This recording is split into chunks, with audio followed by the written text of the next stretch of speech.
ilm-fan rivojlanish deganda hamma narsani g'arb davlatlariga borib taqashadi. Lekin hamma narsa musulmonlarga borib taqaladi desam nima deysiz? Islamic Golden Age, ya'ni islomning oltin davri. Vaqtingiz bo'lganda albatta hafsala qilib o'rganib ko'ring.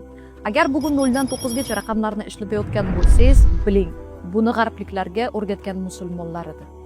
G'arb Rim raqamlarida yozib, hisob-kitob qilayotgan bir paytda musulmonlar algebra va algoritmlar bilan ishlayotgan edi.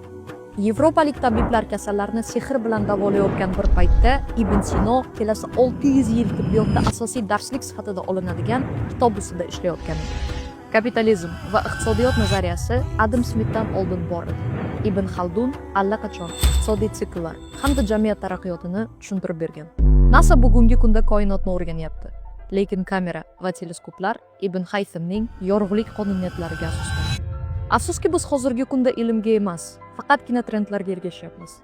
Videoning asosiy maqsadi bizni kelib chiqishimiz qanchalik buyuk ekanligini va biz ham shu narsalarga erishishga potensialimiz borligini eslatishdir. Bo'ldi, gapim tugadi. Endi yana Reels ko'rishda davom etsangiz bo'ladi.